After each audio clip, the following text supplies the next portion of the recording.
ఎంపీగా గెలిచినటువంటి వారు కానివ్వండి, వారు బ్రహ్మాండమైనటువంటి అడ్మినిస్ట్రేషన్ ఇక్కడ చేస్తున్నప్పటికీ కూడా చంద్రబాబు నాయుడు గారి నాయకత్వంలో వారికి కొంత ఇక్కడ ఉన్నటువంటి వ్యక్తుల యొక్క పరిచయాలు తక్కువ, ఇక్కడ ఉన్నటువంటి కార్యకర్తలతో అనుబంధం కొంత తక్కువ, ముఖ్యంగా ఇతర పార్టీలకు సంబంధించినటువంటి నాయకులతో పరిచయాలు కూడా తక్కువ. కానీ ఆలపాటి రాజేంద్ర ప్రసాద్ గారికి ఇక్కడ ఉన్నటువంటి ప్రతి ఒక్క వ్యక్తిని కూడా పేరున పిలిచేటటువంటి అవకాశం ఉంది. ప్రతి ఒక్క వ్యక్తి యొక్క సమర్థత సామర్థ్యం కూడా తెలిసినటువంటి వ్యక్తి.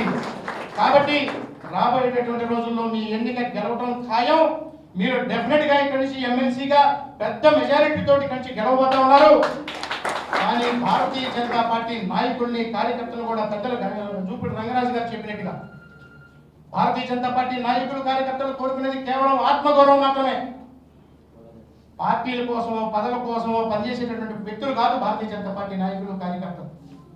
త్యాగాన్ని చేసి పదవులను తృణప్రాయంగా వదిలేసినటువంటి అటల్ బిహారీ వాజ్పేయి గారి నాయకత్వంలో కేవలం ఒక్క ఓటుతో ఆ రోజు పార్లమెంట్ లో ప్రధానిగా రిజైన్ చేయాల్సి వస్తే ఎంతో మంది ఇతర పక్షాలకు సంబంధించిన నాయకులందరూ కూడా వచ్చి మేము మీకు మద్దతు ఇస్తాం, వాజ్పేయి మీకోసం నిలబడతామని చెప్తే కూడా మా స్వశక్తితోటి మేము రాగలిగిన రోజు మళ్ళా అధికారంలోకి వస్తాము, వచ్చామంటే కనుక ఈ దేశాన్ని ఎక్కడికో తీసుకువెళ్తామని చెప్పి చూపించి ఒక నరేంద్ర మోదీ గారి నాయకత్వంలో ఏ రకంగా ప్రపంచ దేశాల్లో భారతదేశం ఒక అగ్రదేశంగా తీసుకెళ్తున్నామో చూస్తా ఉన్నటువంటి పార్టీ భారతీయ జనతా పార్టీ.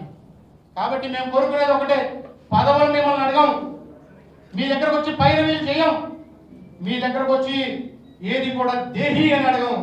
మేము అడిగేదల్లా ఒక్కటే, మా ఆత్మ గౌరవాన్ని కాపాడండి, మా నాయకుడి యొక్క గౌరవాన్ని కాపాడండి. మీరు చేసేటటువంటి ప్రతి ఒక్క పనిలో భాగస్వామ్యమైనటువంటి ఎన్డీఏ కూటమిగా మనం ఏ రకంగా అయితే కలిసి ఎన్నికలకు ముందు ఆలోచన చేసామో ఆ ఆలోచనని ముందుకు తీసుకెళ్లవలసిన బాధ్యతగా సీనియర్ నాయకుడుగా మీ మీద ఉంది అని చెప్పి సభాముఖంగా మిమ్మల్ని అందరి తరఫున కూడా విజ్ఞప్తి చేస్తూ, అదేవిధంగా రాబోయేటటువంటి 4.5 సంవత్సరాలు మన కాలం మిగిలి ఉంది. ఎన్నో పోరాటాలు చేసి వచ్చినటువంటి నాయకులు కార్యకర్తలు అన్ని పార్టీల్లోనూ ఉన్నారు.